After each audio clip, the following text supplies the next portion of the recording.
Dengan penuh sukacita kita angkat pujian ini bersama-sama, sebab Tuhan telah memulihkan keadaan Sion. Kita berharap Tuhan juga akan memulihkan keadaan saat ini, memulihkan kehidupan kita bersama-sama. Haleluya.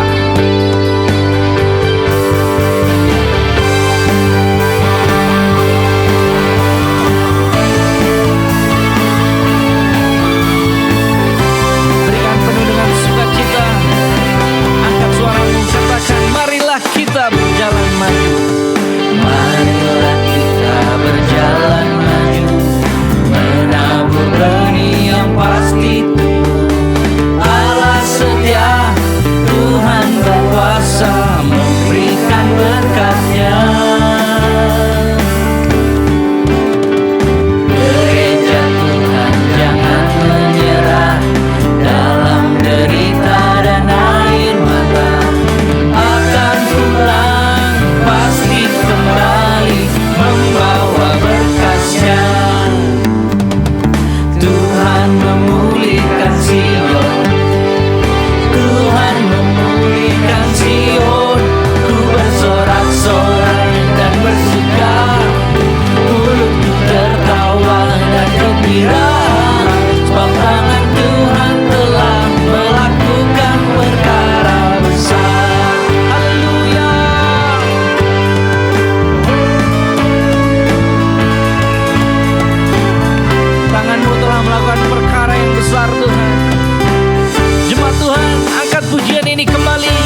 pada perkara yang umum, yang dasar, tempat pijakan-pijakan. Ibarat rumah, kita masih gali fondasinya. Kalau fondasinya saja tidak kuat, di mana kita mau bangun rumah? Kita sudah belajar kitab Yeremia, bagaimana kitab Yeremia, Nabi Yeremia dipanggil untuk 4 merusak-rusak dan 2 baru membangun. Mencabut, meruntuhkan, merobohkan, membongkar, baru membangun dan menata. 4:2. Lebih banyak merusak daripada membangun. Mempercantiknya hanya sedikit, tapi fondasinya, dasarnya, karena Allah tidak mungkin membangun sebuah bangunan yang hebat di atas fondasi bubur. Tidak mungkin. Kalau engkau dalam hidupmu dengan segala kegemilangan duniawi dan engkau kira engkau sudah kuat, ketika engkau bertobat, Tuhan harus habisi semuanya. Bahkan segala mata pencarian yang diperoleh dengan tidak baik. Dengan rela Sakeus berkata, apapun yang telah pernah kurampok, kurampas, kuambil dengan tidak adil, 4 kali lipat kukembalikan. Karena seandainya pun Sakeus membangun hidupnya dengan fondasi yang dibangunnya dalam hidupnya yang lama, dia tahu bahwa itu gak akan kuat. Lebih bagus dia memulai sesuatu yang baru, tapi dengan fondasi yang kokoh, katakan aja.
Jadi kalau minggu lalu yang pertama bahwa kunci sukses Ayub itu adalah karena dia hidup bergaul dengan Allah, maka hari ini saudara yang kedua adalah hidup konsisten dalam mengiring Tuhan. Jika saudara mau hidup saudara konsisten dalam mengiring Tuhan, saudara akan menjadi kuat dalam penderitaan. Saudara akan menjadi hebat menghadapi segala persoalan-persoalan hidup saudara. Saudara akan cakap menanggung segala perkara. Saudara tidak akan dikalahkan oleh masalah dan persoalan hidup saudara. Tapi kuncinya adalah saudara harus konsisten hidup dalam mengiring Tuhan. Ayub menjadi kuat saudara karena dia bergaul dengan Allah, itu jelas. Tetapi Ayub juga menjadi kuat karena Ayub konsisten dalam mengiring Tuhan. Jadi kalau Ayub itu kita lihat kuat dalam penderitaannya karena dia ibadahnya konsisten. Tidak kadang dia beribadah, kadang tidak. Dia beribadah dengan tekun dan terus konsisten seperti itu. Jadi kalau hidup saudara sedang di atas, saudara memuji Tuhan. Ketika saudara hidup kita di bawah, kita juga memuji Tuhan. Jadi marilah kita beribadah seperti Ayub beribadah, yang terus konsisten. Yang setuju dengan Alkitab katakan amin saudara.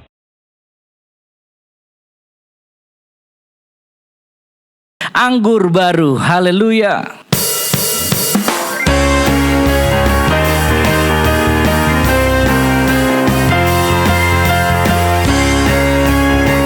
Mari kita bertepuk tangan bersama-sama.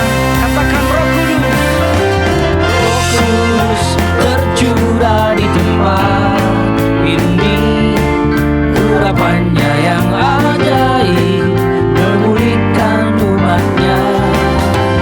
Roh Kudus tercurah bagi gerejanya, membangkitkan umat pilihannya. Hari inilah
Tuhannya yang ajaib memulihkan umatnya. Roh Kudus tercurah bagi gerejanya, membangkitkan umat pilihannya. Hari inilah harinya Tuhan, saat pembebasan tiba. Belenggu dosa dipatahkan, belenggu dosa telah dipatahkan. Mari bersorak bagi Dia. Hey, anggur baru tercurah penuhi umatnya dengan sukacita. Minyak baru tercurah urapi umatnya, nyata kuasanya. Sama-sama angkat pujian ini, tepuk tangan, katakan. Anggur baru tercurah penuhi umatnya dengan sukacita. Minyak baru tercurah urapi umatnya, nyata kuasanya, nyata kuasanya, nyata kuasanya. Sama-sama katakan nyata kuasanya, nyata kuasanya. Haleluya. Nyatakan kuasa-Mu bagi kami Tuhan. Haleluya. Berikan sorak-sorai kemuliaan buat Tuhan kita. Haleluya.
Bapak Ibu, saudara-saudari yang terkasih dalam nama Tuhan Yesus.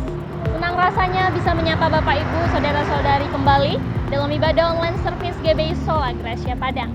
Kita akan mendengarkan warta info sepekan kegiatan gereja kita dalam minggu ini.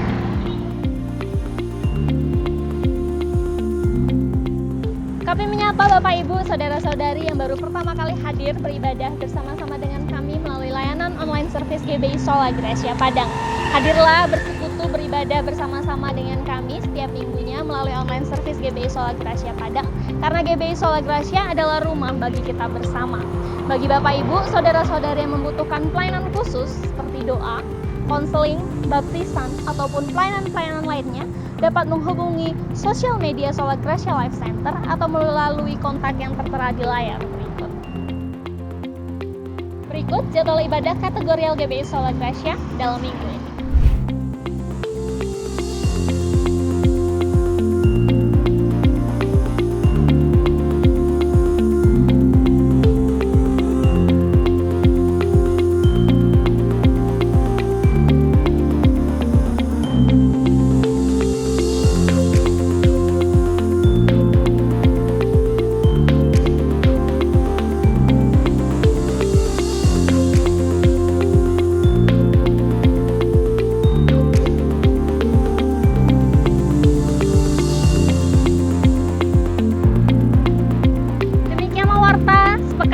Sola Gracia Padang, mari kita terus menjaga iman dan imun dan terus menerapkan protokol kesehatan sesuai dengan anjuran pemerintah. Saya Mentari Priscilia Febe Manurung, selamat hari Minggu, selamat beribadah, Tuhan Yesus memberkati.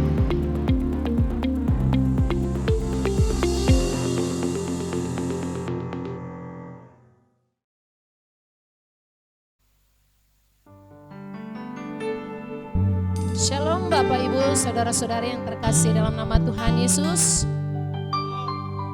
Kita bersyukur buat pagi hari ini kita bisa berkumpul kembali untuk datang beribadah. Walaupun kita beribadah secara online, dan kita yakin dan percaya bahwa dimanapun kita berada, dimanapun kita beribadah, bahwa Tuhan selalu memberkati setiap kehidupan kita asal kita sungguh-sungguh datang di hadapan Tuhan. Sebelum kita mulai ibadah kita pada pagi hari ini, kita terlebih dahulu bersatu di dalam doa. Kita berdoa. Dengan segala keberadaan hidup kami ya Tuhan, kami datang menghadap Engkau ya Bapa. Kami datang menghadap hadirat-Mu ya Tuhan. Kami percaya Bapa, Engkau hadir dalam setiap keberadaan hidup kami. Pada saat pagi hari ini, kami datang bersekutu dengan Engkau. Kami mau datang untuk memuji, memuliakan dan menyembah Engkau ya Tuhan. Hanya Engkau Bapa yang memberikan kami kekuatan untuk kami bisa memuji Engkau dengan segenap hati kami ya Bapa. Kami minta penyertaan Tuhan untuk mengurapi ibadah kami ini. Bahkan memberkati kami, bahkan melawat dan menjamah setiap hati kami. Dimanapun kami berada saat ini ya Tuhan, dimanapun jemaat Tuhan, umat-Mu yang ikut beribadah pada saat ini, Engkau yang melawat setiap hati kami ya Bapa. Kami bawa hidup kami bawa hati kami di hadapan-Mu ya Tuhan. Sebab Engkau Allah kami yang maha besar, Engkau Allah kami yang dahsyat, Engkau Allah kami yang hebat, Engkau Allah kami yang luar biasa. Tiada yang mustahil bagi-Mu ya Tuhan. Engkau berkuasa atas langit dan bumi, dan seluruh umat-Mu memuji dan memuliakan Engkau pada saat ini. Biarlah urapan Tuhan turun atas setiap kami, menjamah setiap hati pikiran kami pada saat ini ya Tuhan. Kami serahkan ibadah kami ini Tuhan, hanya di dalam nama Tuhan Yesus Kristus kami telah berdoa dan mengucap syukur. Haleluya. Amin. Amin. Sekali lagi saya mau sapa jemaat Tuhan, Shalom. Mari kita lambaikan tangan kita bagi Allah kita. Kita percaya bahwa Dialah Allah kita yang maha besar. Dia Allah yang layak untuk ditinggikan, dimuliakan untuk selama-lamanya. Haleluya.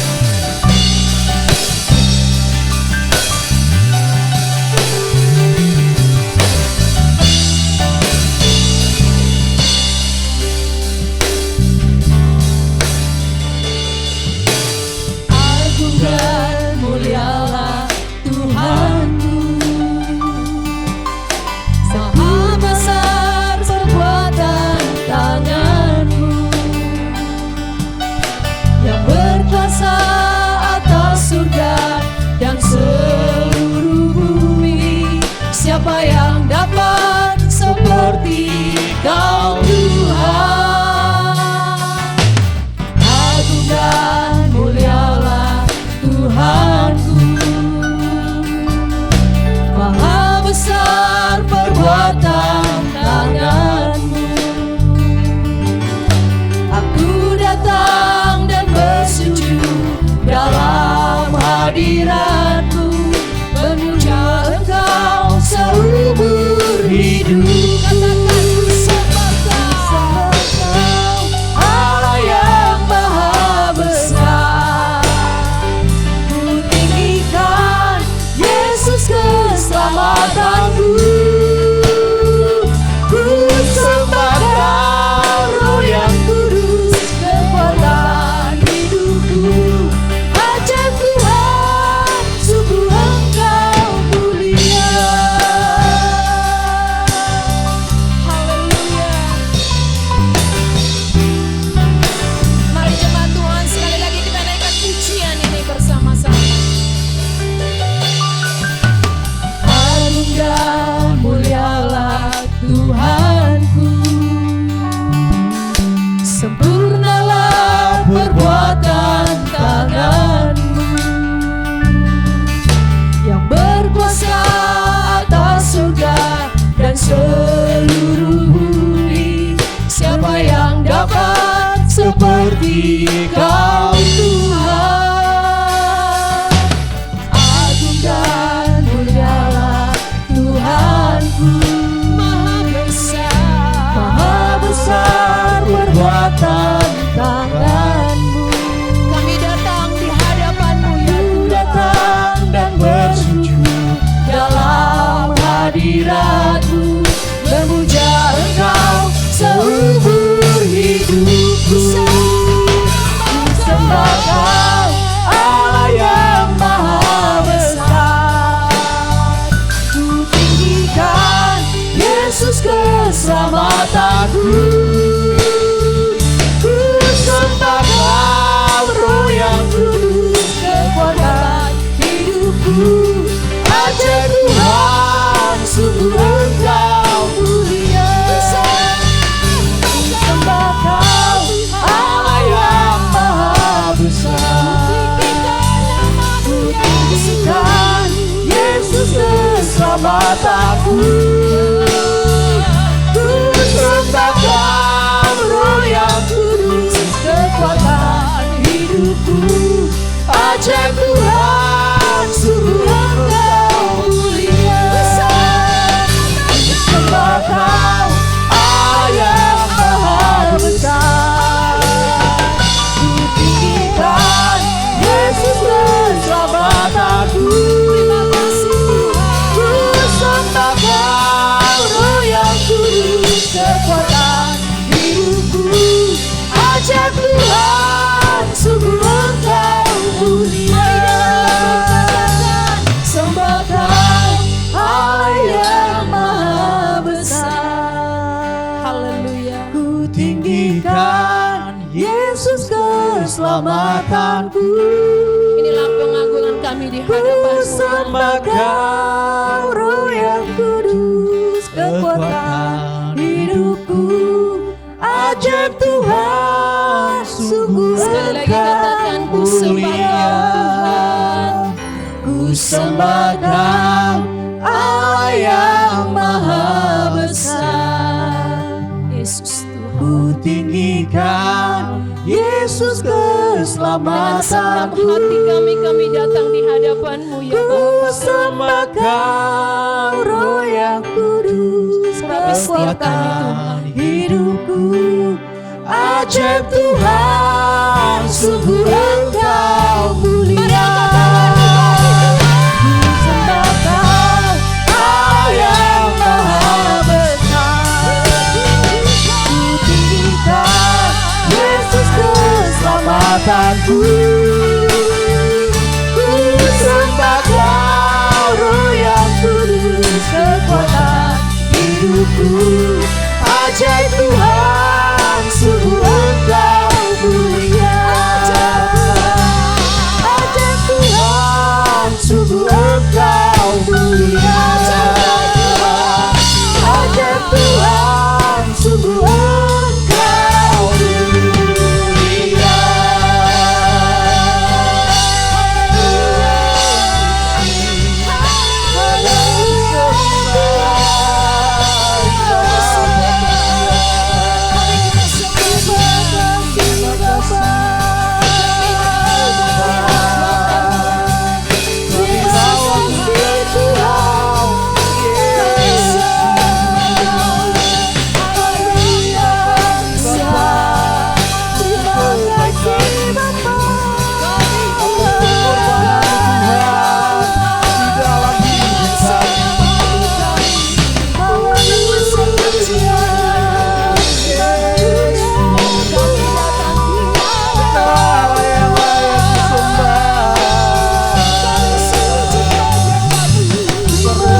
Sungguh Dia satu-satunya Allah kita yang besar. Terima kasih. Dia Allah yang layak dimuliakan. Dia Allah yang layak dipuji dan disembah. Dulu, sekarang, sampai selamanya. Mari jemaat Tuhan, kita angkat tangan kita bagi Dia. Kita agungkan Allah kita yang besar ini.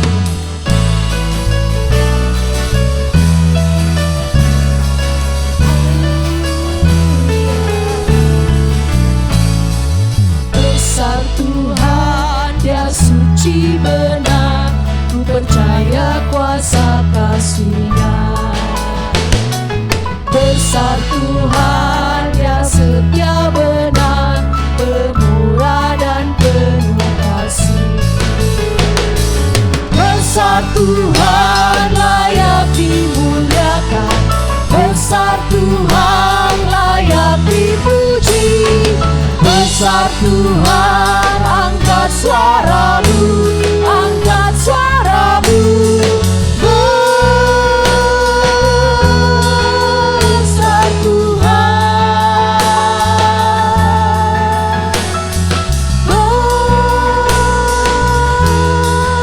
besar Tuhan. Haleluya. Sekali lagi kita naikkan pujian ini. Haleluya. Besar Tuhan, Dia suci benar, ku percaya kuasa kasih-Nya. Besar Tuhan, Dia setia benar, pemurah dan penuh kasih. Besar Tuhan, layak dimuliakan. Besar Tuhan, layak dipuji. Besar Tuhan, angkat suaramu, angkat suaramu. Besar Tuhan,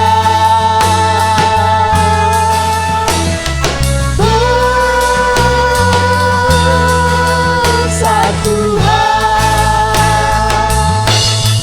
besar Tuhan, besar Tuhan, besar Dia.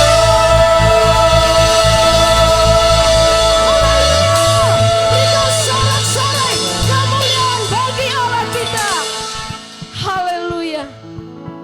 Kami mau bersorak, kami mau bergirang saat ini di dalam nama-Mu ya Tuhan. Engkau yang memberkati dan mengurapi setiap hati kami di dalam nama Tuhan Yesus. Haleluya. Sama-sama kita katakan amin. Haleluya. Kita masih bergirang bagi Allah kita. Kita masih bersuka cita bagi Allah kita. Saya jemput Bapak Ibu jemaat Tuhan semuanya untuk bisa bangkit berdiri bersama-sama. Semua yang percaya bahwa Tuhan adalah kemenangan kita, mari berikan sorak-sorai bagi Dia. Ku diberi kuasa.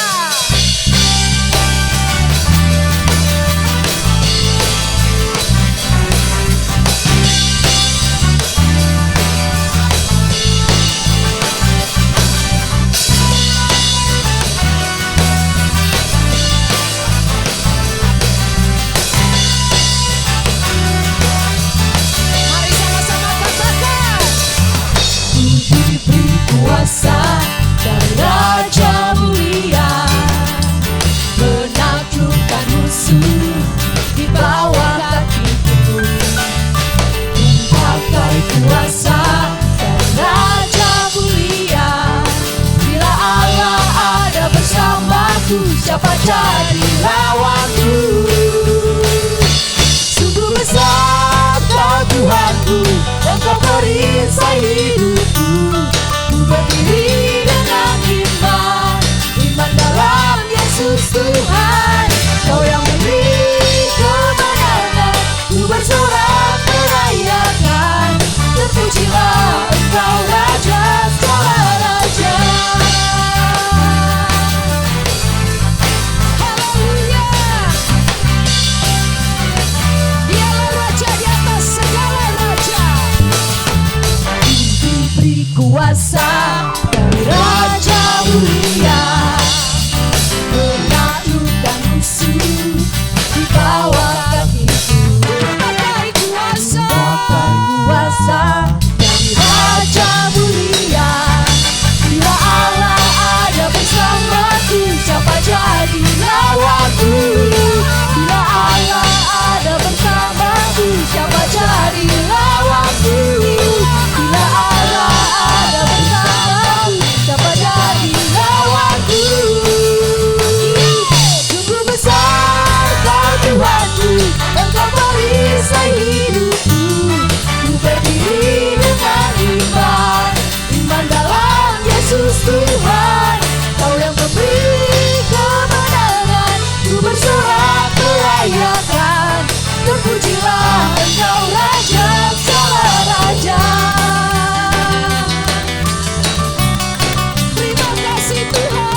Sebab Tuhanlah yang mempunyai langit dan bumi. Dialah pencipta alam semesta ini.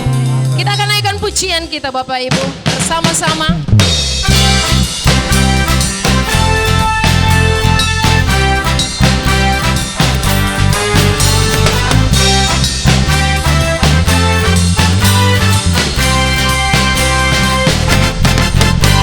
Penyambung langit bumi alam semesta, dunia dan segala yang ada ciptaanmu. Utara dan selatan atau timur dan barat, tanganmu yang kau jadikan yang ku dapat.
Salam jemaat Tuhan.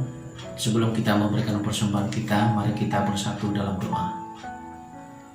Bapa kami dalam surga, Allah Bapa yang kami sembah dalam nama Tuhan Yesus Kristus selamat kami. Ini seluruh jemaat-Mu Tuhan, di mana saja berada anak-anak-Mu untuk beribadah saat ini. Kami berikan persembahan kami Bapa, kiranya Engkau sucikan dan kuduskan seluruh jemaat-Mu. Pencarian jemaat-Mu Tuhan Kau berkati ya Bapa. Kegiatan jemaat-Mu di mana saja mereka berada, Tuhan berkati ya Bapa. Tuhan berlipat gandakan berkat-Mu ya Bapa kepada seluruh jemaat-Mu.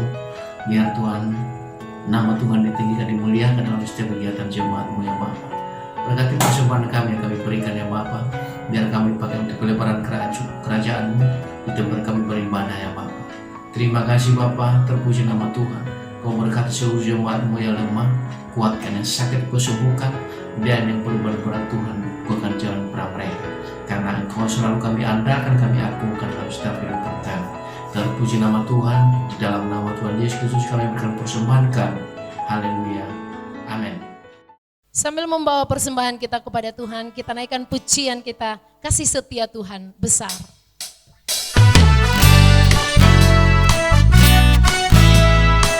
Sungguh tak terukur kasih setiamu bagi setiap kami ya Bapa. Haleluya. Sama-sama jemaat Tuhan katakan, Tak terukur kasih setiamu, tak ternilai pengorbananmu. Lebih tinggi dari langit, lebih luas dari bumi, kasih setia Tuhan besar. Ku percaya perjanjianmu, ku renungkan kebenaranmu. Ajaib besar dan perkasa, maha agung dan mulia, kasih setia Tuhan besar. Katakan selalu baik, selalu baik. Tiada pernah kau lupakan, dan juga tak pernah lupakan. Ku nyanyikan kasih setia Tuhan, selalu dan tetap selamanya besar. Haleluya.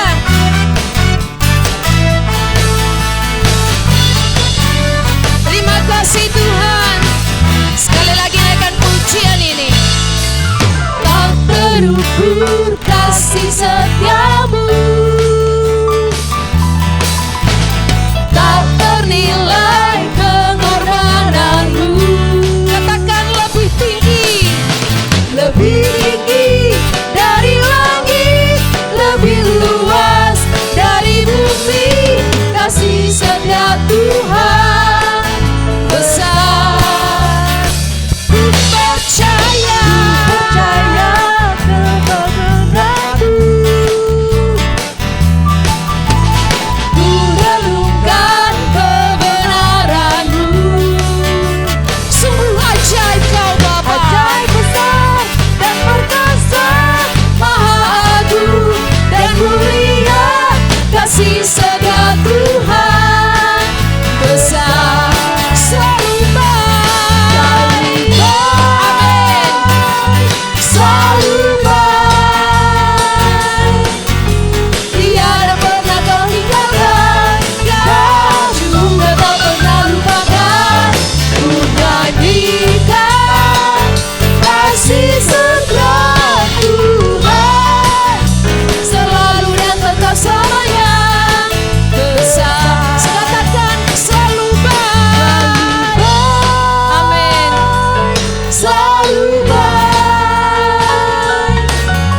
Tapi saatnya kita akan diisi oleh kebenaran firman Tuhan. Kita akan siapkan hati kita saat ini. Haleluya. Hanya di dalam hadirat-Mu Tuhan kami datang dan sujud untuk menyembah Engkau. Sebab Engkau Allah kami yang maha besar, Allah yang berkuasa atas hidup kami. Terima kasih Tuhan. Terpujilah nama-Mu Bapa. Mari jemaat Tuhan, bersama-sama kita naikkan pujian ini. Besar Kau Tuhanku, mulia nama-Mu, di gunung-Mu yang kudus, kekal selamanya. Besar Kau Allahku, agung kasih-Mu, di bait-Mu yang suci kami menyembah. Katakan keadilan-Mu Tuhan. Keadilan-Mu tinggi seperti gunung, kasih setiamu mengatasi langit. Ketetapan-Mu bagaikan samudra luas, hanya Padamu sumber hidupku, di hadirat-Mu Kau ku sembah. Haleluya.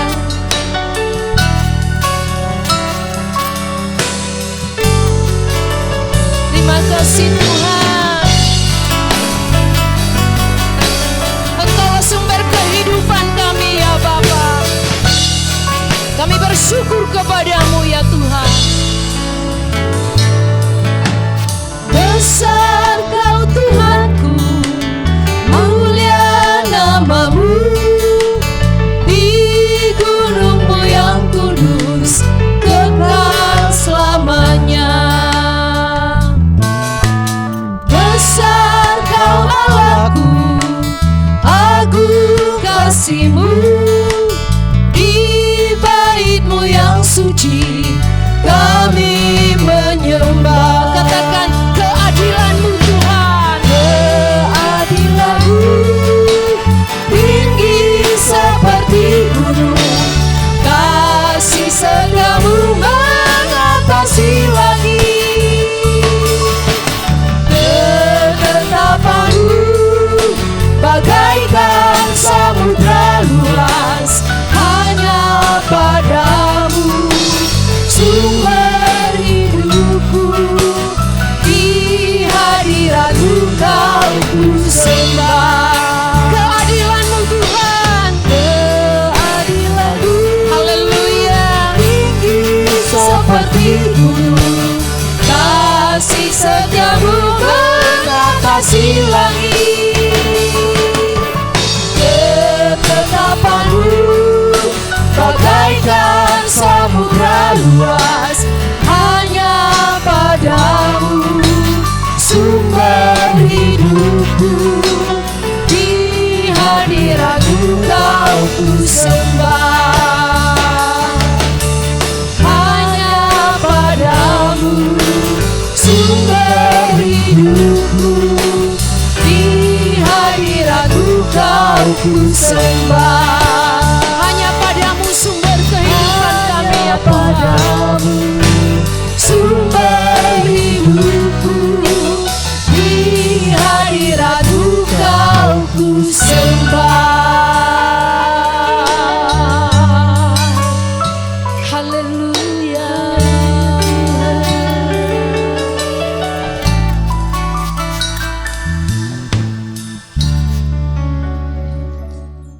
Shalom Bapak Ibu sidang jemaat Tuhan yang kekasih. Sebelum kita mendengarkan firman Tuhan, marilah kita lebih dulu berdoa.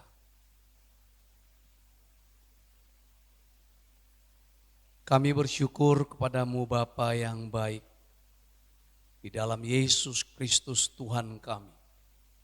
Kepada Allah Abraham, Ishak dan Yakub, Allah Israel yang tidak pernah berubah. Satu-satunya Allah yang benar, Allah yang hidup, yang telah menyatakan kasih sayang-Mu pada dunia ini melalui Yesus Kristus, sehingga semua dunia dan peradaban purba dibaharui di dalam Kristus Yesus. Dan kami adalah orang-orang yang dibaharui di dalam Tuhan. Hari ini kami menghadap Tuhan. Berkenanlah Bapa atas kami. Biarlah kami mendengarkan firman-Mu, perkataan-perkataan Tuhan yang memerdekakan kami. Sucikan, kuduskan kami Bapa. Di dalam nama Tuhan Yesus Kristus. Haleluya. Amin. Sidang jemaat Tuhan yang kekasih, dimanapun saudara berada, baik di dalam rumah atau di dalam perjalanan, oleh karena satu dua hal, kita sedang beristirahat dan duduk sejenak untuk menikmati hadirat Tuhan dalam peribadatan kita dalam Minggu Raya GBI Jemaat Sola Gracia.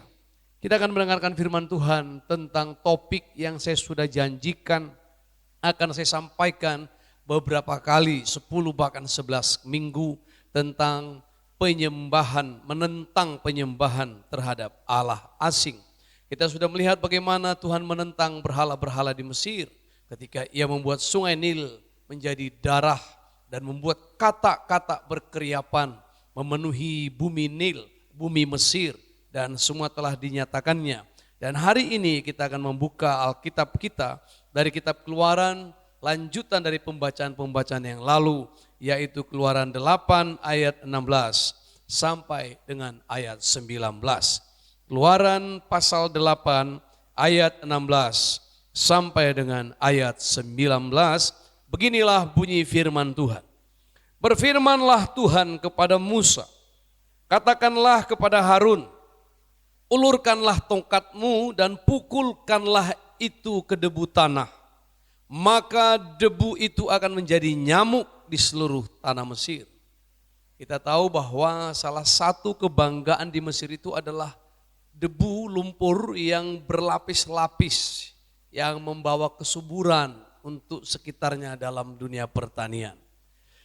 Selanjutnya, lalu mereka berbuat demikian. Harun mengulurkan tangannya dengan tongkatnya dan memukulkannya ke debu tanah, maka nyamuk-nyamuk itu hinggap pada manusia dan pada binatang. Segala debu tanah menjadi nyamuk di seluruh tanah Mesir. Para ahli itu pun membuat yang demikian juga dengan ilmu-ilmu mantranya untuk mengadakan nyamuk-nyamuk, tetapi mereka tidak dapat. Demikianlah nyamuk-nyamuk itu hinggap pada manusia dan pada binatang. Lalu berkatalah para ahli itu kepada Firaun, inilah tangan Allah.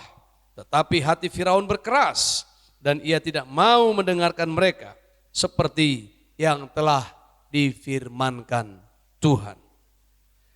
Demikian pembacaan firman Tuhan. Yang berbahagia adalah mereka yang mendengar, merenungkan, dan melakukan firman Allah. Saudara kekasih dalam nama Tuhan, dalam tulah pertama kita melihat bagaimana air menjadi darah. Telah terbukti bahwa berhala sungai Nil yaitu Dewa Khum tidak ada apa-apanya. Sungai Nil gagal menjadi kebanggaan Firaun dan Mesir. Lalu dilanjutkan dengan tulah kedua, katak-katak berkeriapan bermunculan di permukaan tanah Mesir. Terbukti juga bahwa Dewi Heket yang dianggap sebagai istri Dewa Khnum tak ada apa-apanya. Terbukti bahwa kebanggaan mereka menjadi sesuatu yang menjijikkan. Apa yang mereka anggap menjadi yang harum, sesuatu yang harum menjadi berbau busuk dan menjadi bangkai-bangkai.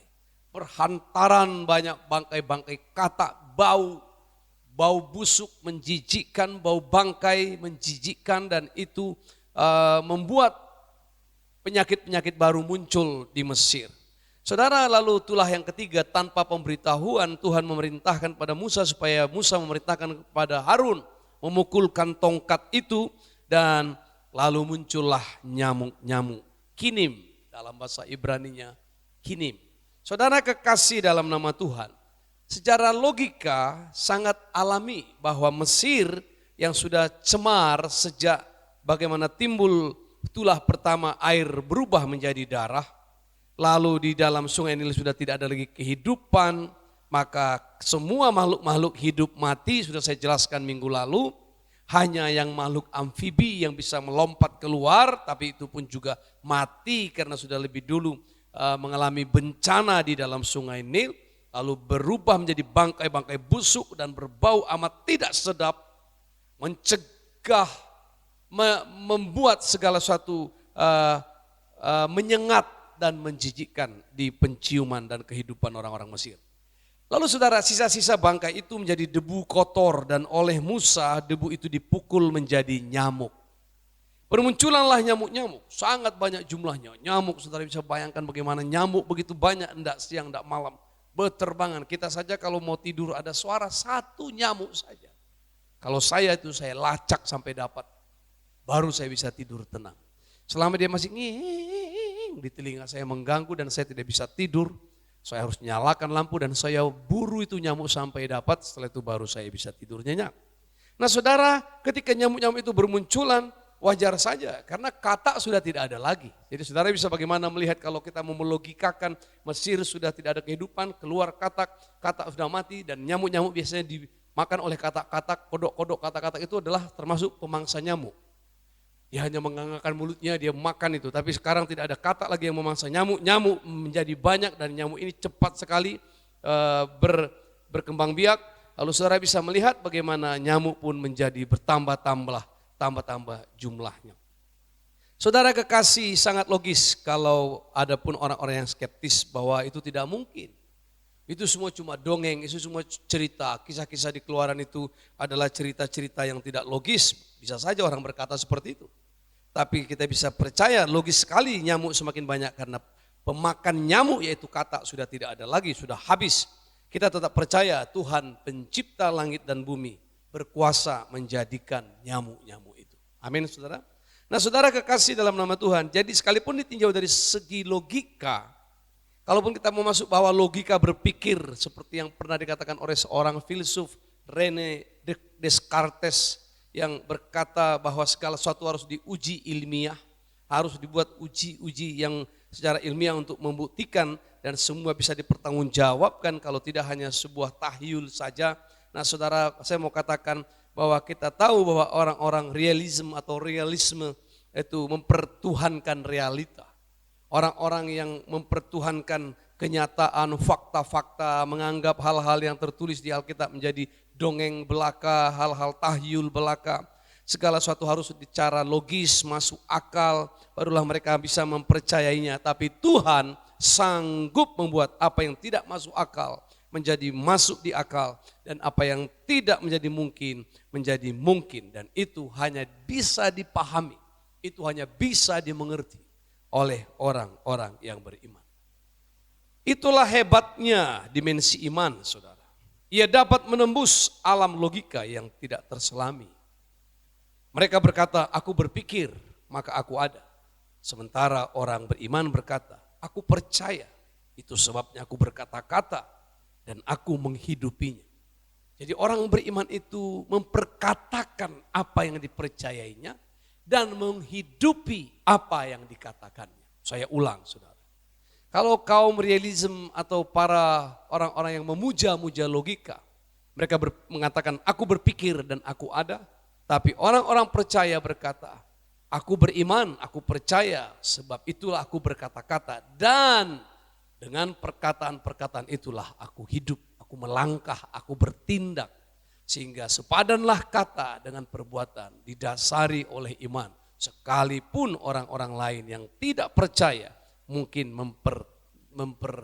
malu atau memperolok-olokkannya, mentertawakannya. Saudara dengar baik-baik. Alkitab jelas menjadi bukti telah bertutur kepada kita bahwa orang-orang benar, orang-orang beriman tidak pernah dipermalukan. Saudara kekasih dalam nama Tuhan, jangan pernah hidup di luar kepercayaanmu. Apapun yang kita lakukan tanpa iman adalah dosa.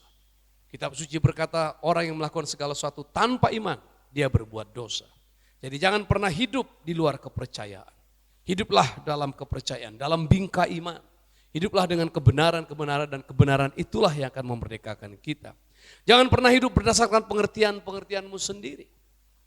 Jangan menganggap dirimu sendiri bijak, tapi percayalah kepada Allah. Bersandarlah kepada Allah. Demikian firman Tuhan mengatakan kepada kita, sebab kalau kita menganggap diri kita sendiri bijak, sehingga Allah menjadi kalah bijak dari diri kita sendiri. Firman Tuhan dalam 1 Korintus 10 ayat 14 berkata seperti ini. Karena itu saudara-saudaraku yang kekasih, jauhilah penyembahan berhala. Karena itu saudara-saudaraku yang kekasih, jauhilah penyembahan berhala. Saudaraku, jangan kita pernah mengira bahwa berhala dan Allah asing itu hanya ada di Mesir kuno atau di Babilonia. Jangan pernah berpikir bahwa penyembahan-penyembahan berhala itu adalah di dunia-dunia Timur Tengah, dunia Baghdad, dunia-dunia dongeng, atau dunia-dunia peradaban-peradaban masa lalu. Tidak, saudara. Dalam kehidupan yang super canggih sekarang ini pun berhala muncul dalam bentuk pemikiran logis, realistis, bisa menjerat anak-anak Tuhan sehingga terjebak dalam ketidakpercayaan kepada kuasa firman Allah. Banyak orang-orang tidak lagi percaya kepada firman Tuhan. Banyak orang-orang memakai logika dan segala sesuatu yang dianggap masuk akal baru mereka percayai. Hal-hal yang tidak masuk akal mereka tidak percayai.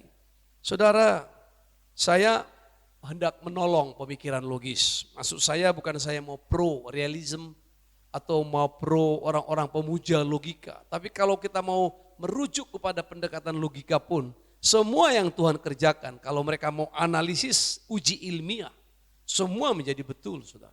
Artinya, saudara, kalaupun diuji ilmiah, kalaupun dibuat gali sodok, kalaupun dibuat penelitian-penelitian, kalaupun dibuat kaum arkeolog menggali semua kebenaran, justru makin terbukti bahwa Alkitab itu tidak pernah berdusta.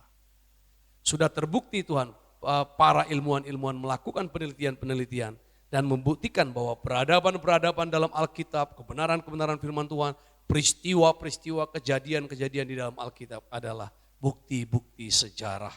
Nah, saudara kekasih dalam nama Tuhan, kalaupun kita mau menolong pemikiran logis, bahwa sangat logis, kalau sungai Nil sudah tohor menjadi darah, ada merah, kata mereka, itu karena ada tanaman alga merah, lalu dia mulai mencemari sungai Nil. Lalu sungai Nil di tengah-tengah naiknya temperatur udara tidak lagi menentu, lalu mengakibatkan kandungan oksigen air semakin terserap, lalu senyawa lain muncul yang memberikan racun, dilepaskannya lah sehingga tidak ada lagi kandungan hayati di dalam sungai Nil. Wajar, oke, itu terjadi. Tapi kuasa Tuhan yang membuat itu. Wajar saja kalau akhirnya katak muncul dan bermatian di darat.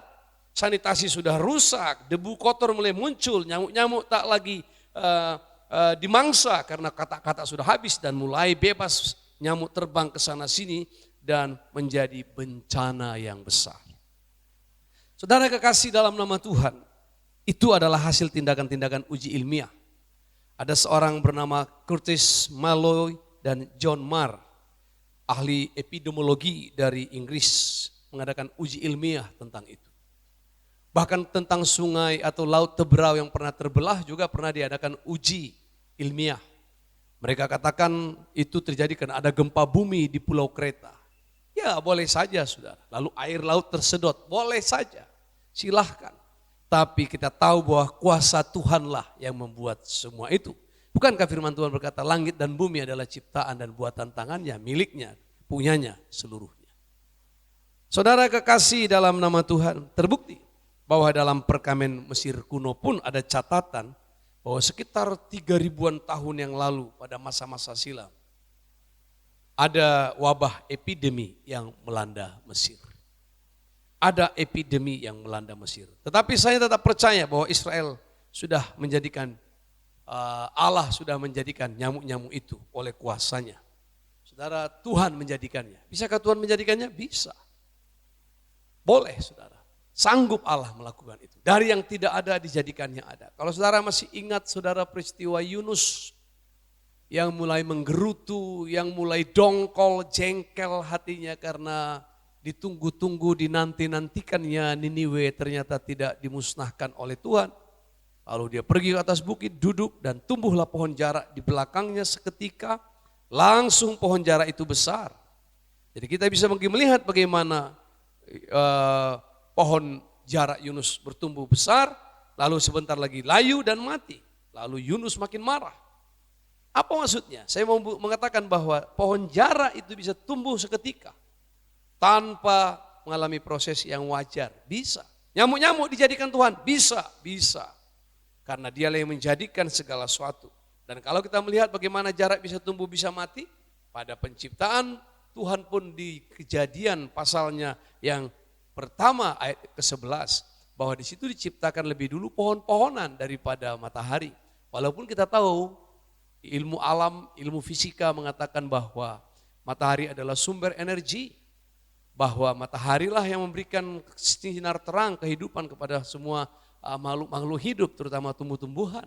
Tapi dengar, Tuhan menjadikan tumbuh-tumbuhan, pohon-pohonan, semua tanaman berbiji di hari yang ketiga, dan matahari baru diciptakannya pada hari yang keempat.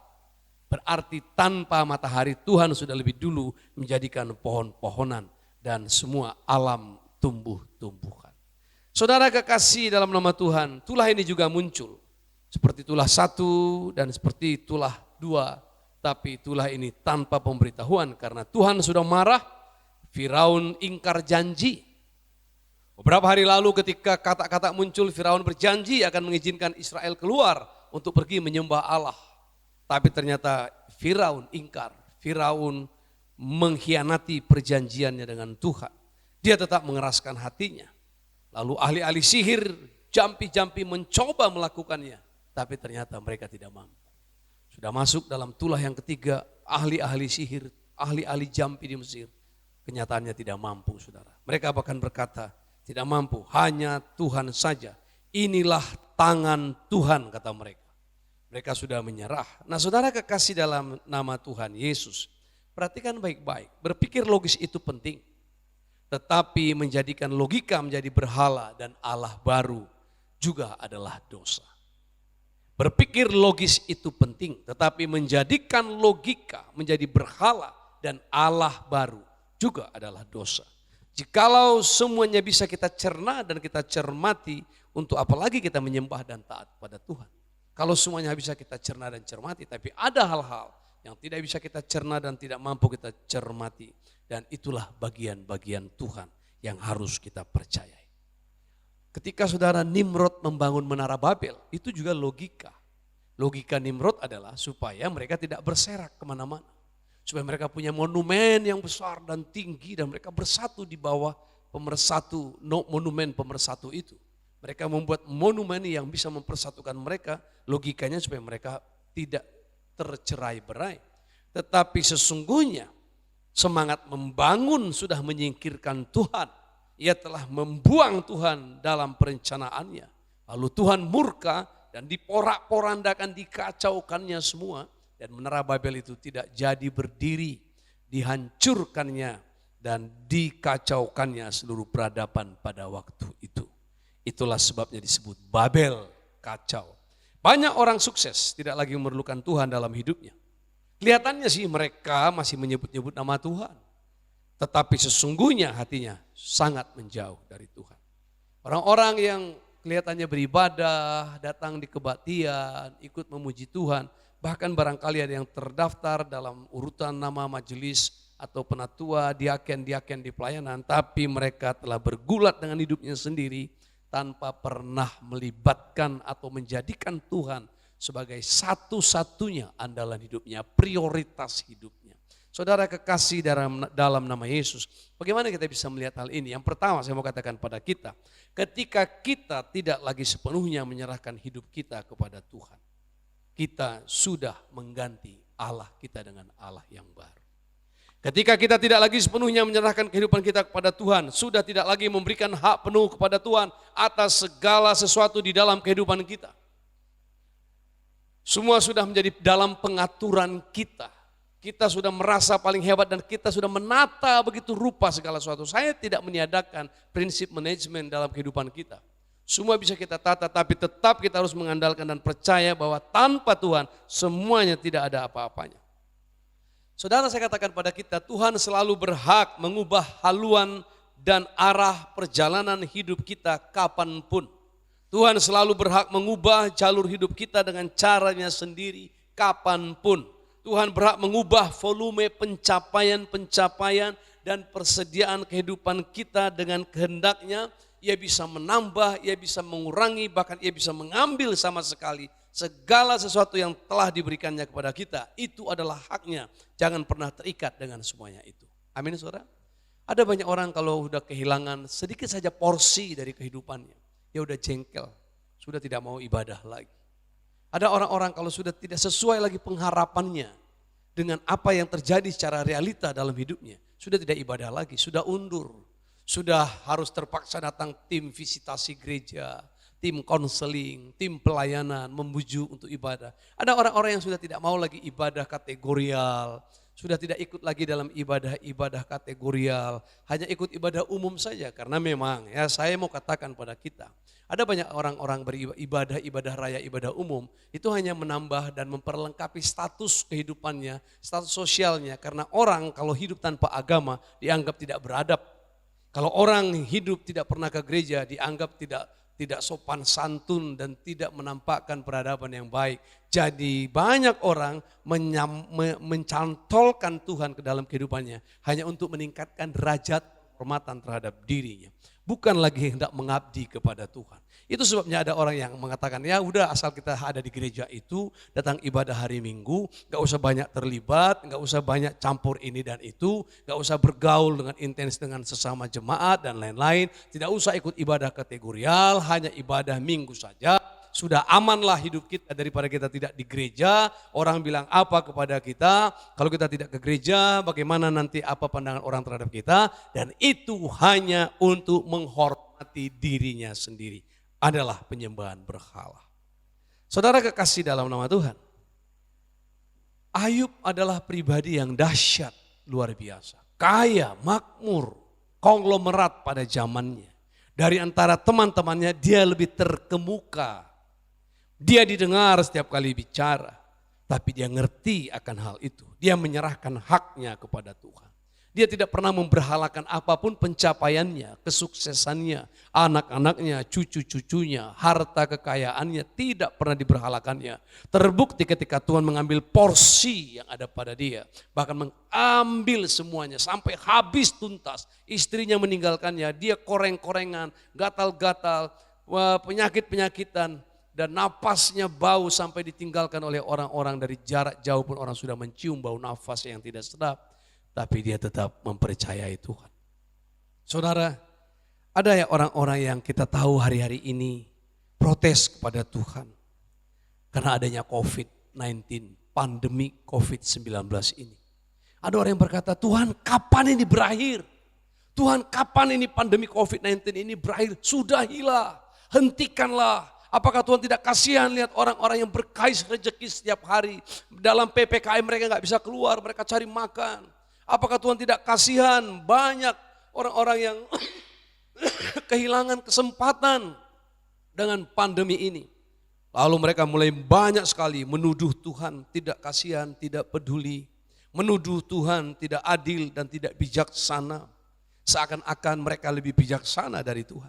Seakan-akan mereka orang yang penuh belas kasihan dan memiliki iba hati yang lebih tinggi daripada Tuhan. Seolah-olah Tuhan kejam, seolah-olah Tuhan sadis. Dengar baik-baik, kita ini tidak ada apa-apanya saudara. Kalau di dalam timbangan kita hanya seperti debu, kalau dalam timba kita ini hanya seperti setitik air. Tidak ada apa-apanya. Itu sebabnya mestinya kita tidak menyalahkan Tuhan.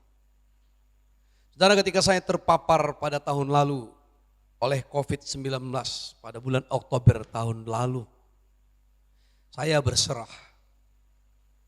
Tapi saya tetap beriman bahwa kalau Tuhan masih menghendaki saya hidup dan berguna,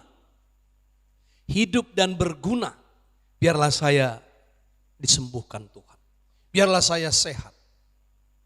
Saya merenung, saya berdoa, saya meningkatkan imun, saya mencipta lagu, saya menulis naskah drama, saya mengikuti perkuliahan, mengerjakan tugas-tugas. Saya meneguhkan banyak orang, saya ikut berdiskusi. Saya tidak mengasihani dan beribah hati kepada diri saya sendiri. Sekalipun saya tahu saya harus mengkoreksi banyak hal di dalam diri saya. Intinya adalah bagaimana supaya saya bisa hidup berguna. Jangan sekedar minta sembuh dari penyakit, tapi setelah sembuh tidak ada ikhtiar untuk berguna. Tapi malah ingkar. Waktu sakit menjerit, meradang, minta sembuh kepada Tuhan. Tapi setelah sembuh, lupa semua. Ingkar semua. Saya banyak berserah, saya bernyanyi kepada Tuhan. Karena saya punya bahasa ibu, bahasa Batak, saya nyanyikan lagu bahasa Batak pada waktu itu. Ada banyak lagu versi-versi bahasa Batak rohani yang saya nyanyikan untuk menaikkan iman saya. Salah satu lagu yang saya nyanyikan itu adalah Di Surgo Hasonangani. Di surga, surga itu adalah tempat kebahagiaan, tempat yang paling indah. Disitulah aku akan pergi untuk bisa tinggal bersama-sama dengan Tuhan di langit baru, bumi yang baru. Di surgo hasonangani, inganan dumenggani,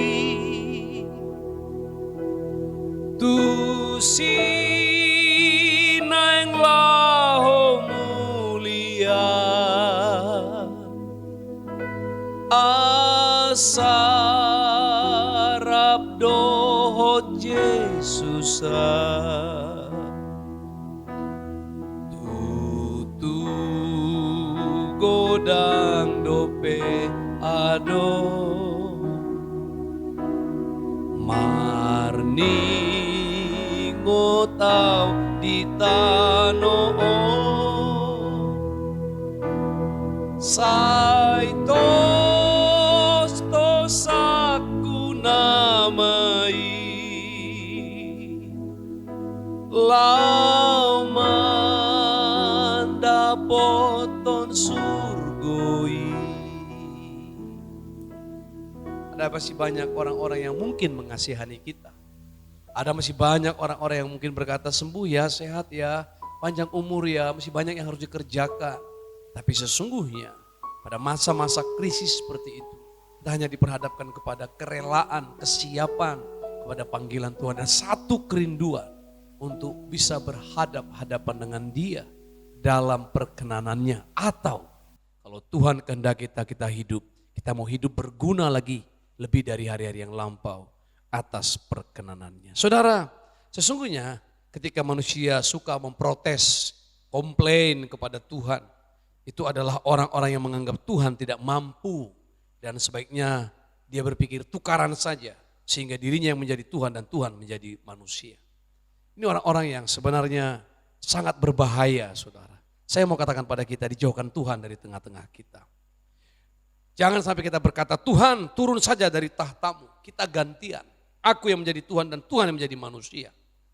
Banyak orang-orang sekarang ini sudah dipenuhi dengan keinginan-keinginan yang melebihi kewajaran, melebihi batas-batas kewajaran, baik dari segi hukum, kemanusiaan, dan kerohanian. Ada orang-orang yang berusaha mengganti presiden sebelum waktunya, ada orang-orang yang berusaha mendesain demo begitu rupa supaya menjatuhkan presiden kita sebelum waktunya, mengkangkangi konstitusi dan hendak mengganti presiden sebelum waktunya karena syahwat berkuasanya ingin menggulingkan pemerintahan yang sah dan memimpin negara ini. Sesungguhnya justru adalah saatnya kita mengetahui mereka bahwa itu adalah orang-orang yang sesungguhnya tidak tahu peradaban, tidak tahu etika, tidak tahu kehidupan, tidak cinta kepada negara ini. Sementara kita tahu ada orang-orang yang justru yang mungkin dianggap minoritas dan minor dari minoritas, double minoritas. Mempersembahkan satu persembahan bahkan sampai 2 triliun untuk penanggulangan COVID. Saudara kekasih dalam nama Tuhan, betapa hebatnya. Yang kedua, ketika kita tidak lagi memprioritaskan Tuhan melebihi segala sesuatu, kita sudah memberhalakan berhala baru. Kita telah mempunyai dewa atau Allah asing, Allah yang baru. Hal ini karena tidak lagi mengasihi Tuhan. Buktikan bahwa kita mengasihi Tuhan. Bagaimana sikap kita, attitude kita, memuji. Bagaimana waktu kita bernyanyi, apa attitude kita bernyanyi. Bagaimana sikap kita mengasihi, mengampuni orang-orang lain. Saya merumahkan satu keluarga sudah beberapa tahun. Kalau saya tidak salah 2016 barangkali. Saya rumahkan satu keluarga suami istri. Dan kalau dihitung-hitung secara ekonomis tidak ada untung, saudara. Justru kita punya banyak pengeluaran untuk itu. Tapi hidup ini tidak masalah untung. Masalah hidup ini adalah masalah bagaimana kita berkenan dan menjadi berkat bagi orang lain. Saudaraku kekasih dalam nama Tuhan. Bagaimana kita saat kita memberikan persembahan-persembahan kita. Memisahkan kita atau sikap kita terhadap harta kekayaan. Sikap kita terhadap pekerjaan-pekerjaan kita. Saya sebagai pendeta di tengah-tengah gereja berkali-kali saya katakan. People is our oriented. Manusialah yang menjadi tujuan kita. Manusialah sasaran kita. Jangan barang, jangan benda, jangan program.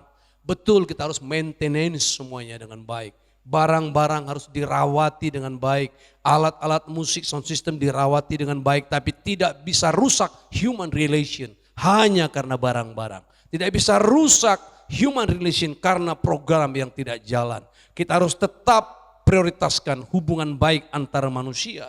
Hubungan antara manusia, human relation, right human relation yang harus kita perhatikan di atas segala-galanya. Saudara kekasih dalam nama Tuhan, ketika kita memberikan persembahan kita, kita percaya Tuhan memberkati kita. Tapi ada banyak sekali orang-orang, saudara. Saya kira bukan di tempat ini, bukan di tengah-tengah kita, dijauhkan Tuhan dari kita. Tiap kali meminta berkat yang besar. Tapi tiap kali memberi persembahan, pilih yang terkecil. Sampai ada anekdot bahwa di ganggang sebuah gereja ada orang-orang yang melayani penukaran uang gereja, uang kecil. Sehingga setiap orang-orang mau ke gereja tukar uang kecil dulu. Tapi sekarang sudah makin canggih zamannya, orang tinggal transfer saja persembahan ke gereja. Orang tidak perlu lagi malu-malu, orang sudah mulai transparan. Jangan sampai mencari yang terkecil untuk memberi kepada Tuhan. Tetapi ketika meminta, selalu minta yang lebih besar. Saudaraku kekasih dalam nama Tuhan, saya mau katakan, saya mengenal seseorang yang dalam ibadah, dia tidak punya uang kecil, dia pinjam uang orang di sebelahnya. Lalu, saya pinjam uangmu untuk persembahan. Kenapa? Aku tidak bawa uang kecil. Kenapa ke Tuhan harus uang kecil? Sementara untuk beli segala sesuatu bisa uang besar, beli mobil, beli yang besar. Beli rumah yang besar, memakan makanan, perhidangan dan lain-lain yang besar. Tapi kalau untuk Tuhan yang kecil, tapi kita nyanyi Allahku luar biasa, Allahku besar dan luar biasa. Saudara jangan kita menyangkali hal-hal yang hebat dari Tuhan. Saatnya kita memberi yang terbesar, yang terhebat, yang terbaik untuk Tuhan. Saudaraku, nah ketika orang itu meminjam uang orang dan itu adalah persembahan orang di sebelahnya, bukan persembahannya. Saya tahu uangnya banyak, saya tahu rumahnya ada beberapa, saya tahu keuangannya sangat luar biasa. Tapi sangat mengerikan, saya menjerit mendengar cerita itu. Saya menjerit, saya pikir kenapa ya kalau untuk Tuhan selalu yang terkecil. Nah saudara kekasih yang terakhir yang ketiga, ketika kita tidak lagi rindu akan kehadiran Tuhan dalam hidup kita. Malah kita menjadi takut kalau Tuhan hadir dan mengetahui kehidupan kita. Kita takut kalau Tuhan hadir dan mulai campur dengan kehidupan kita. Kita takut dan gemetar kalau Tuhan hadir dan mulai intervensi dengan kehidupan kita. Akhirnya kita kucing-kucingan dengan Tuhan. Seperti Adam ketika kali pertama berdosa, dia main kucing-kucingan, umpet-umpetan dengan Tuhan. Bersembunyi di balik pohon-pohon, menyemat daun pohon ara dan menjadikannya cawat karena dia telah diliputi rasa malunya. Saudara dengar baik-baik. Itu sebab ada pelayanan konseling dalam gereja. Kami hamba-hamba Tuhan mewakili Tuhan untuk bisa Anda terbuka, berkonseling sehingga saudara bisa membukakan hati saudara. Dengan demikian saudara bisa dibawa kepada kebenaran dan kembali mengasihi Tuhan. Jangan mengeraskan hati. Ahli-ahli Jampi tidak mampu menghadirkan nyamuk-nyamuk. Firaun tetap mengeraskan hati. Jangan coba melawan tangan Allah, milikilah kepekaan untuk mengenali bahwa segala sesuatu yang terjadi dalam kehidupan kita itu adalah tangan Allah yang perkasa untuk mendatangkan kebaikan bagi kita. Kalau tiba-tiba anak kita sakit pun kita harus tahu ini tangan Allah. Kalau tiba-tiba ada keberuntungan yang besar kita harus berkata ini tangan Allah. Kalau ada kerugian yang mendadak, kita harus percaya ini tangan Allah. Dan tangan Allah masih bekerja terus untuk kehidupan kita. Untuk mendatangkan kebaikan bagi kita. Jangan buru-buru protes, jangan buru-buru menggerutu, jangan buru-buru cemberut. Biarkan Tuhan berkreasi untuk mengubahkan hidup kita. Tapi Tuhan akan senantiasa memberikan, memikirkan yang terbaik bagi hidup kita. Berhentilah menyembah Allah baru. Berhentilah menyembah Allah asing, apapun bentuknya. Bukan saja penyembahan-penyembahan yang kuno, tapi penyembahan-penyembahan modern bisa menjadi Allah yang baru dalam hidup kita. Amin. Mari kita tundukkan kepala, kita angkat satu pujian dan kita persiapkan perjamuan kudus.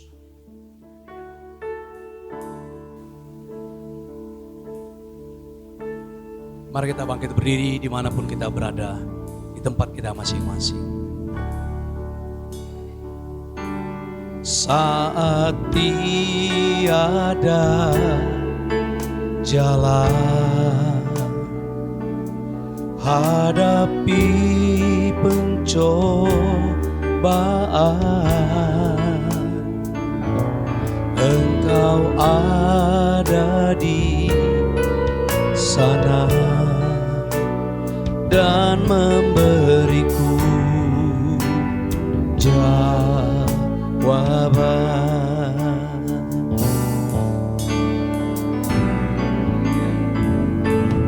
Pahitnya kenyataan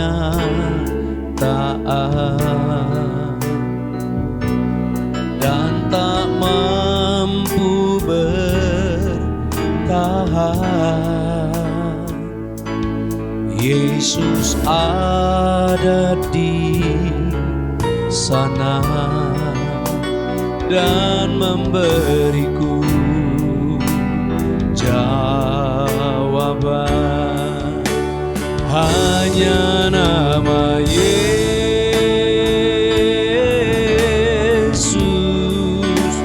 hanya nama Yesus, hanya nama Yesus,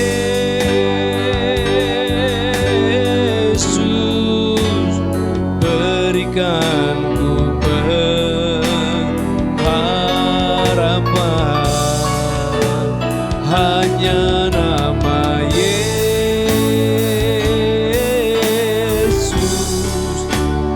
hanya nama Yesus,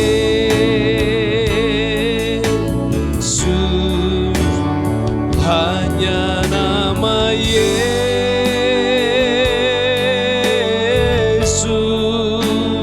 berikan ku kepastian.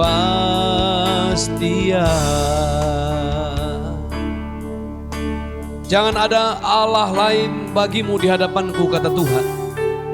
Hanya Tuhan satu-satunya. Baik berhala-berhala kuno, berhala-berhala berbau tahyul, atau berhala modern. Bahkan tidak boleh ada sanjungan-sanjungan lain dalam kehidupan kita kecuali Jesus. Hanya Yesus. Jesus only. Mata pencaharian, kebanggaan-kebanggaan, tradisi-tradisi, dan apapun pencapaian dan prestasi-prestasi kita. Saatnya kita tersungkur di hadapan Tuhan. Mengizinkan Allah bekerja dalam hidup kita dengan dahsyat dan luar biasa. Untuk anak-anak kita, untuk cucu-cucu kita. Jangan percaya apapun yang menyingkirkan Tuhan dalam hidup kita. Kita berada sekarang berdiri di hadapan Tuhan. Kita mau masuk dalam perjamuan suci. Saya minta kepala-kepala keluarga membagi-bagikan roti, membagi-bagikan anggur bagi seisi rumahnya. Kalau tidak ada ayah, anak sulung boleh membagikan perjamuan di rumah masing-masing. Terimalah pelayanan imamat ini, imamat perjanjian baru, bahwa semua kita melayani Allah bersama-sama. Peganglah roti di tangan kananmu dan anggur di tangan kirimu.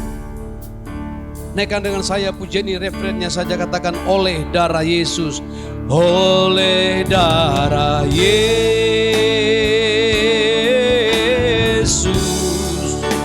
oleh darah Yesus,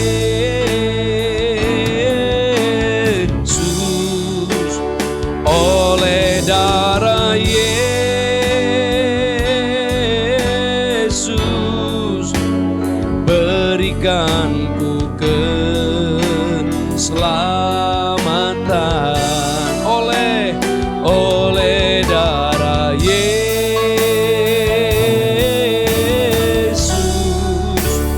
oleh darah Yesus,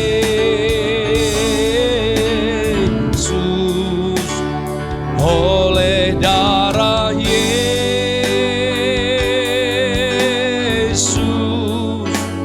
berikanku kelepasan, berikanku kesembuhan,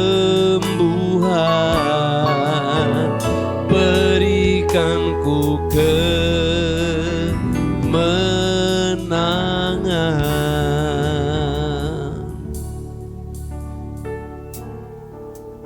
Dengarlah firman Tuhan, sebab apa yang telah kuteruskan kepadamu telah aku terima dari Tuhan, yaitu bahwa Tuhan Yesus pada malam waktu ia diserahkan mengambil roti, dan sesudah itu ia mengucap syukur atasnya. Ia memecah-mecahkannya dan berkata, inilah tubuhku yang diserahkan bagi kamu, perbuatlah ini menjadi peringatan akan aku. Mari kita makan dengan iman dalam nama Tuhan Yesus Kristus.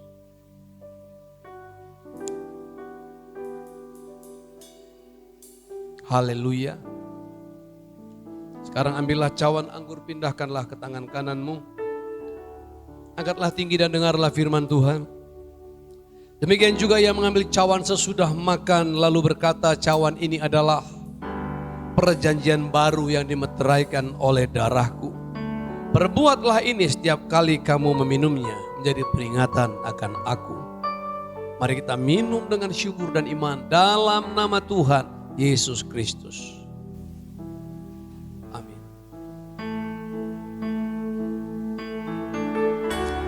Haleluya. Sembah Dia. Haleluya. Terima kasih Tuhan. Kami bersyukur kepadamu. Engkau dahsyat, Engkau baik, Engkau luar biasa. Yesusku, Kau satu-satunya Allah yang perkasa, Tuhan yang dahsyat, yang tidak pernah berubah selama-lamanya. Kau telah menebuskan dari cara-cara hidup kami yang sia-sia. Haleluya. Terima kasih Tuhan.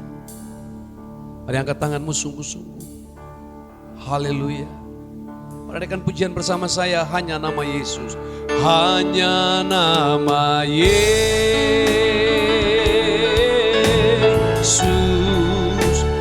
hanya nama Yesus,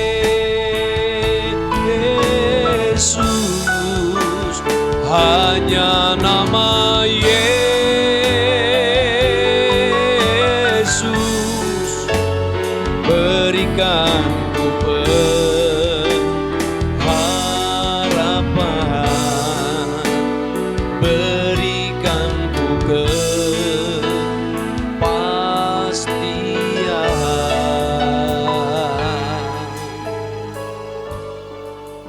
haleluya. Mari kita tundukkan kepala.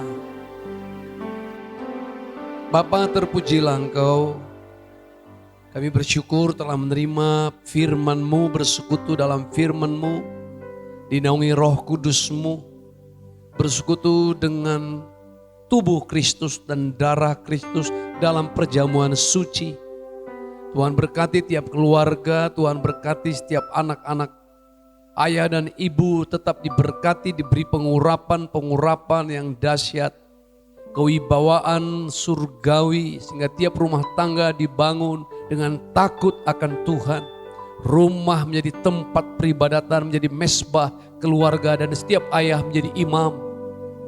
Dan setiap orang percaya menjadi imam-imam yang rajani. Terima kasih Bapa. Kami bersyukur bahwa hanya ada satu Allah saja. Di dalam Yesus Kristus Tuhan kami. Semua berhala kami tolak dalam nama Yesus. Semua penyembahan terhadap Allah asing kami patahkan dalam nama Yesus. Semua yang mengacaukan hidup, sakit, penyakit kami hancurkan dalam nama Yesus. Tuhan memberkati kami, kami percaya. Berkati terus pemimpin bangsa kami, pemimpin kota kami, pemimpin provinsi kami. Tuhan mengurapi setiap tanggung jawab yang telah diberikan. Berkati gerejamu dalam kesaksian pada masa akhir ini untuk memenangkan sebanyak mungkin jiwa bagi Kristus Yesus Tuhan kami yang menebus dosa kami. Sebentar ibadah kami akan berakhir, Tuhan membawa kami kembali kepada passion, panggilan Tuhan. Hasrat kami melayani Tuhan dimanapun kami berada. Urapi dan berkatilah kami Bapa yang baik. Haleluya. Saudara sidang jemaat Tuhan, para kekasih dan saleh Kristus, mari terimalah berkat Tuhan. Angkatlah tanganmu, angkatlah jiwamu, terimalah berkat ini. Tuhan Allah memberkati engkau dan melindungi engkau. Tuhan Allah menyinari engkau dengan wajahnya dan beri engkau kasih karunia. Tuhan Allah menghadapkan wajahnya kepadamu, memberi engkau damai sejahtera, hari ini kekal, sampai selama-lamanya. Kita yang percaya berkata, amin. Bapa, terima kasih.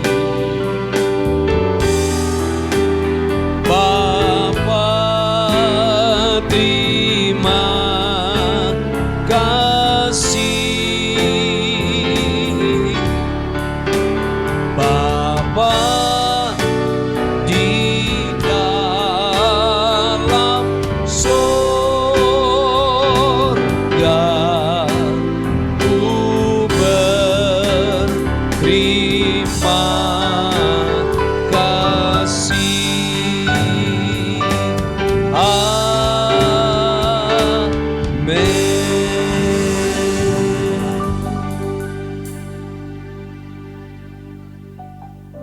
Shalom, ibadah kita sudah selesai dan jangan lupa pada hari Rabu nanti kita pertemuan lewat Zoom dalam Penjala. Ajaklah kawan-kawan, saudara-saudara, keluarga-keluarga kita, bagikanlah meeting ID sehingga lebih banyak lagi orang yang ikut bersekutu dengan kita dan mendengarkan firman Tuhan. Saya ucapkan selamat hari Minggu, Shalom, Tuhan Yesus memberkati.